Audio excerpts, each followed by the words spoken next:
सास बहू का बावर्ची। सरला ने कुछ दिन पहले ही अपने बेटे चंदन की शादी की थी और सरला की बहू चमेली कुछ दिनों तक तो घर का काम अच्छे से करती है, लेकिन कुछ समय बीत जाने के बाद चमेली भी घर के कामों में नाटक करने लगी थी। अरे बहू, कब से तुझे आवाज दे रही हूँ, आज शाम की चाय मिलेगी या नहीं? नहीं ना माँ जी, मेरे पैरों में दर्द है, आज मुझसे तो खड़ा ही नहीं हुआ जा रहा है। आज ना आपको चाय खुद ही बनानी पड़ेगी। अरे क्या हुआ तेरे पैरों में? घर का तो इतना काम भी नहीं होता जितने तेरे पैरों में दर्द होता है। माँ जी, अगर आपको लगता है कि मैं घर का कोई काम नहीं करती तो आप खुद ही करके देख लीजिए, आपको पता चल जाएगा।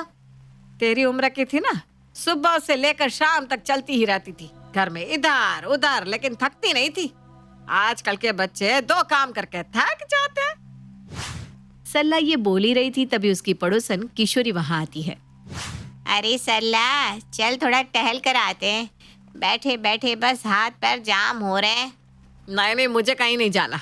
मुझे अभी चाय की तलब लगी है, उसमें भी मेरी बहू नखरा कर रही है। अरे चाय बना रही है तो 1 कप मेरे लिए भी बना ले। अब आई हो तो पी कर ही जाऊंगी। यहाँ खुद के चाय पर तो आफत है, अब तेरे लिए कौन चाय बनाएगा? चल हम दोनों ही बातें करते हुए किचन में चाय बना लेते हैं। किशोरी के इतना कहने पर सरला भी किचन में अपने और किशोरी के लिए चाय बनाने पहुंच जाती है, लेकिन चमेली किचन में चाय बनाने नहीं जाती। वो तो पैर दर्द होने का बहाना कर रही थी। अभी तो शुरुआत है, देखते जाओ माँ जी कैसे मैं आपकी अकल ठिकाने लगाती हूँ। आपको तो बस बैठकर खाने की लत लगी है। शाम के समय चमेली चाय नहीं बनाती तो सरला अपने और अपनी पड़ोसन किशोरी के लिए चाय बना लेती है, लेकिन देर शाम तक जब किचन में चमेली खाना बनाने भी नहीं जाती, तब सरला और चमेली में बहस शुरू हो जाती है। माँ जी, मैंने आपको शाम में ही बता दिया था, मेरे पैरों में दर्द है और मैं ठीक से खड़ी भी नहीं हो सकती। अरे तो तू क्या चाहती है, अब खाना भी मैं ही बनाऊं? नहीं नहीं नहीं नहीं, ये कोई बहाना नहीं है, खाना तो तुझे बनाना ही होगा। माँ जी, मुझे तो लगा था आप मेरा दुख समझेंगी, लेकिन नहीं, आप मेरा दुख समझ ही नहीं पा रही। कोई बात नहीं, फिर भी मैं खाना नहीं बनाने वाली।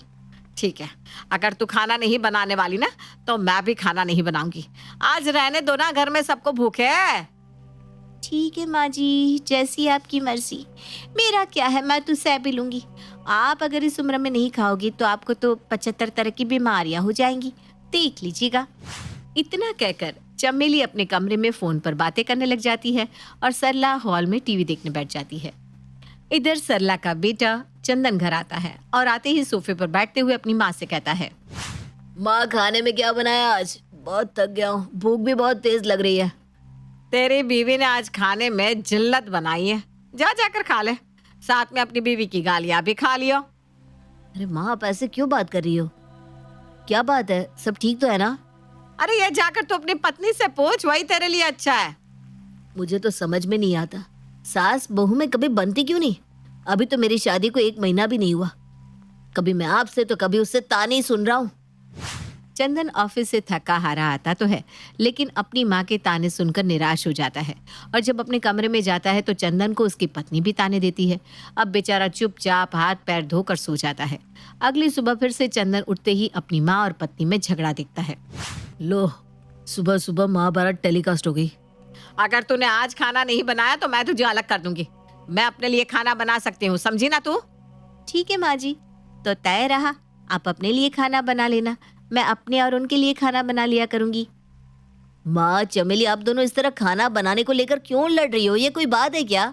अच्छा होगा तो अपनी बीवी के पल्लू से ही बंधा रहे, मैं अपना बंदोबस्त खुद कर लूंगी। सरला और चमेली अब अपने अपने लिए खाना अलग बनाने लगती हैं।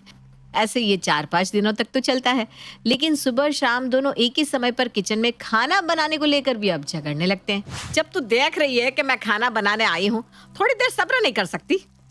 माँ जी, आपको भी तो पता है उनके आने का समय हो गया है, तो आप भी तो थोड़ा सब्र कर सकती थी, लेकिन नहीं, आपको तो पहले खाना बनाना है। तेरा ना बहुत ज्यादा हो रहा है, ये घर मेरा है और इस घर में मेरी ही चलेगी। सरला और चमेली झगड़ रहे थे, तभी उनकी पड़ोसन आती है। अरे अरे सरला, तुम दोनों कुत्ते बिल्ली की तरह क्यों लड़ रही हो? तुम दोनों के लड़ने की आवाज सुनकर मैं घर से दौड़ी चली आ रही हूँ। अरे किशोरी, क्या बताऊं तुझे, तू तो मेरे घर का हाल जानती है। न जाने मेरी किस्मत में यही करम जली लिखी थी। मुझे भी क्या पता था मेरी किस्मत में ऐसी सास लिखी है जो मुझे खाने पर भी आफत कर दे। हाँ हाँ, क्यों नहीं, तुझे तो अपना दिखता ही कहाँ है, सारी गलती तो मेरी है। मैं तो तुझे जैसे भूखा मार रही हूँ ना, दाने दाने के लिए तरसा रही हूँ। सरला और चमेली लड़े जा रहे थे और किशोरी उन दोनों को समझाने में लग जाती है। तभी सरला का बेटा चंदन आ जाता है और ये सब देखकर वो फिर से अपना सर पकड़ लेता है। इस घर में आना मेरे लिए कितना मुश्किल हो गया है। सुबह शाम हर समय सिर्फ दोनों झगड़ते ही रहते हैं। आ गए आप। देखिए अब तो मैं अपने लिए खाना भी नहीं बना सकती। अब मैं खाना बनाने जाती हूँ तो माँ जी पहले किचन में आकर किचन को बिजी कर देती है।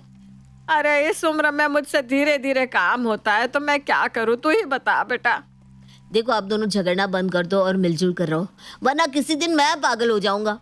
मैं तो एक पल को समझ भी जाऊं, लेकिन आपकी माँ है कि समझने का नाम ही नहीं लेती, हर वक्त उल्टा बोलती रहती है बस। हाँ, तू अपनी माँ को ही घूर, तेरी बीवी का तो कोई कसूर ही नहीं है। देखो माँ और चमेली, मैं आप दोनों की इस प्रॉब्लम को सॉल्व कर देता हूँ। कल सुबह से सुबह और शाम का खाना मैं ही बनाया करूंगा बस। चंदन इतना बोलता है कि सरला और चमेली चंदन को देखते हुए एक साथ बोल पड़ती हैं। सच में तू खाना बनाएगा? सच में आप खाना बनाएंगी? हाँ हाँ, खाना मैं ही बनाया करूंगा। अब तो आप दोनों लड़ना बंद करो। इतना सुनने के बाद सरला और चमेली खुश हो जाते हैं और अगली सुबह चंदन जल्दी उठकर सबके लिए खाना बनाता है। और जब चंदन ऑफिस चला जाता है तो चमेली अपनी सास के पास जाती है और अपनी सास से माफ़ी मांगते हुए कहती है, माँ जी मुझे माफ़ करना, मैंने आपको गुस्से में जो भी कहा हो उसके लिए। वैसे भी अब हमें नया बावर्ची मिल गया है तो हमारे बीच के गिले शिकवे को मिटाया जाए। देख, गुस्सा तो मैं भी नहीं हूँ तुझसे, क्योंकि अब चंदन खाना बनाने लगा है। और तू सही कह रही है, हमारा नया बावर्ची समय पर खाना बना लिया करता है। लेकिन माँ जी उनके सामने अगर हम दोनों ऐसे बात करेंगे तो वो खाना बनाना छोड़ देंगे। हाँ बहू, तू ठीक कह रही है। जब भी चंदन आए तो तू मुझसे बात ही मत करियो, और मैं अभी ना तुझे ताने देती रहूंगी।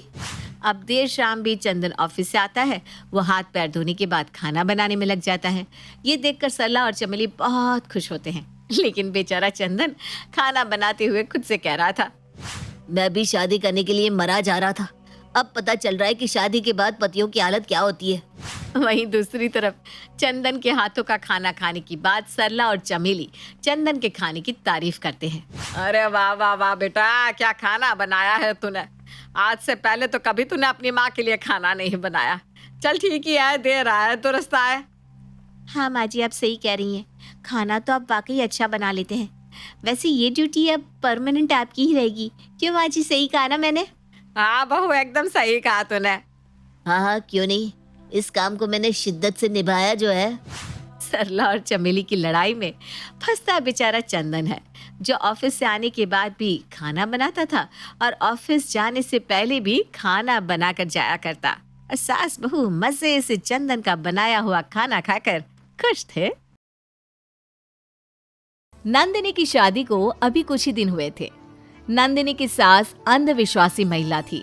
कभी कभी नंदिनी अपनी सास को अंधविश्वास से दूर रहने के लिए समझाया करती थी, लेकिन नंदिनी की सास उसकी कोई भी बात सुनने को तैयार नहीं थी। अरे नंदिनी, ओ नंदिनी, इधर तो आओ। अरे जरा बाहर आओ ना। क्या हुआ मम्मी जी, इतनी जोर जोर से आवाज देकर क्यों बुला रही है? कुछ परेशानी है क्या?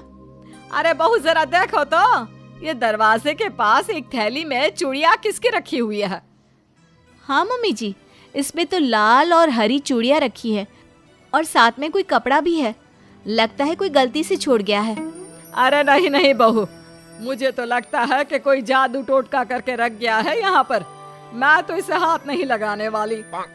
हाँ हाँ, तो कोई बात नहीं मम्मी जी, पड़ा रहने दो ना, जिसका है वो आकर ले जाएगा। अरे ऐसा कैसे पड़ा रहने दो? एक काम करो बहू, तुम जरा इसे उठा कर ना वहाँ सड़क के किनारे फेंक दो। लेकिन मम्मी जी, आप इसे क्यों हाथ नहीं लगा रही? अरे वो इसलिए क्योंकि मुझे इन जादू टोटकों से बहुत डर लगता है, और कहीं मुझे कुछ हो गया तो। अगर ऐसा है मम्मी जी, तो मेरे लिए भी तो खतरनाक हो सकता है ना। लेकिन मैं इन सब अंधविश्वासों में भरोसा नहीं करती, इसलिए मैं अभी इसे उठाकर फेंक देती हूँ। इतना कहकर नंदिनी उस पैकेट को घर के बाहर की तरफ सड़क के किनारे रखाती है अगले दिन जब नंदिनी की कामवाली घर पर काम करने आती है, नंदिनी की सास उससे पूछताछ करती है। अरे सुन तो, कल तू अपना कोई सामान यहाँ छोड़ गई थी क्या? हाँ मालकिन, वो कल दूसरी मैडम ने मुझे कुछ पुरानी चूड़ियाँ दी थी, गलती से आप ही के घर पर रह गई थी। देखा मम्मी जी, मैंने कहा था ना, वो कोई जादू टोटका नहीं था, वो तो हमारी कामवाली का सामान निकला। अरे हाँ ठीक है ठीक है, और तू यहाँ इस तरह कोई सामान मत छोड़ जाया कर, हमें क्या पता कल को कोई जादू टोटका करके सामान रख गया तो। अरे नहीं मैडम, मैं ऐसा कोई काम नहीं करती, मैं तो ऐसी फालतू चीजों में विश्वास भी नहीं रखती। और फिर एक दिन जब कामवाली घर पर काम करने के लिए आती है तो नंदिनी उस वक्त नाश्ता करने के लिए बैठी होती है। कामवाली के सामने नंदिनी को नाश्ता करते देख नंदिनी की सास उसके पास आती है और धीमी आवाज में कहती है, अरे बहू ये क्या कर रही हो, और आज तुम नाश्ता करने में इतना लेट क्यों हो गई? मम्मी जी वो क्या है ना, जरा रसोई की सफाई करने लग गई थी, बस इसी चक्कर में नाश्ता करने में थोड़ी देर हो गई। पर क्यों, क्या हुआ? अरे देखती नहीं इस वक्त काम वाली काम कर रही है। हाँ तो अरे मम्मी जी, आप क्यों इन सब अंधविश्वासों पर भरोसा करती है?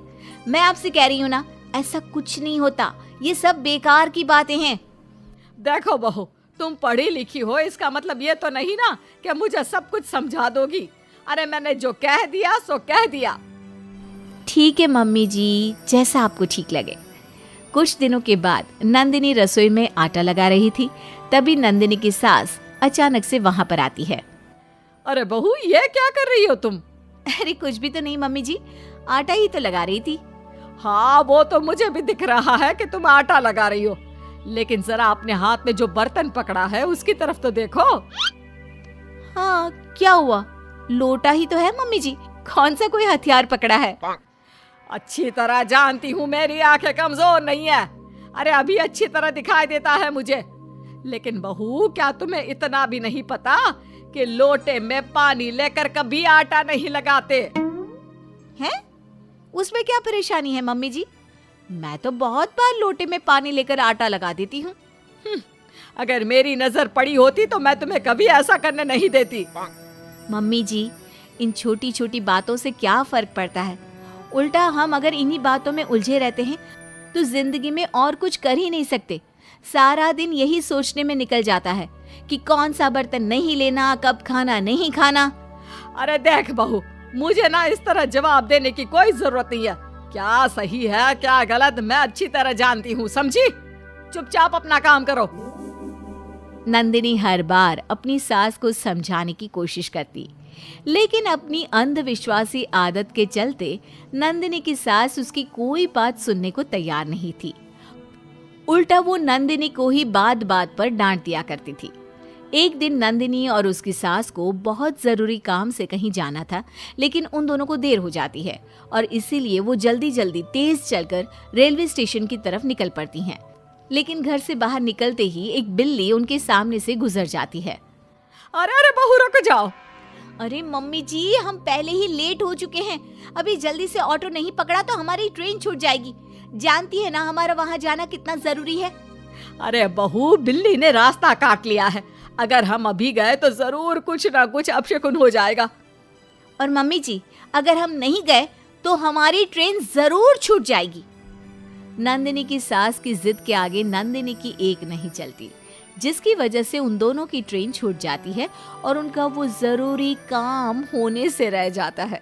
घर आने के बाद मुझे तो पहले ही पता था, बिल्ली हमारा रास्ता जो काट रही थी, हमारा काम तो होना ही नहीं था, अपशकुन जो हो गया था। लेकिन मम्मी जी, अगर आप थोड़ा सा भी दिमाग लगा सकती है तो जरा सोचिए, हमारा काम उस बिल्ली के रास्ता काटने की वजह से पूरा होते होते रह गया, या फिर इसलिए कि हम वहां गए ही नहीं और बिल्ली ने हमें जाने से मना नहीं किया था ना मम्मी जी। अरे लेकिन हम इसीलिए तो नहीं गए ना, क्योंकि वो मनहूस बिल्ली हमारा रास्ता काट गई थी। मम्मी जी, हमने उसे वहां से जाते हुए देख लिया तो हमें पता चल गया। अब जरा सोचिए कि अगर हमारी नजर उस बिल्ली पर पड़ती ही नहीं तो क्या हम तब भी आगे नहीं जाते? हाँ बहू, वैसे बात तो तुम्हारी ठीक है। मम्मी जी, इस तरह अंधविश्वासी होने से कुछ नहीं होता। हमें अपनी सोच अच्छी रखनी चाहिए। हाँ बहू, मुझे तुम्हारी बात समझ में आ गई है। अब मैं बेकार की अंधविश्वासी बातों में विश्वास करना छोड़ दूंगी।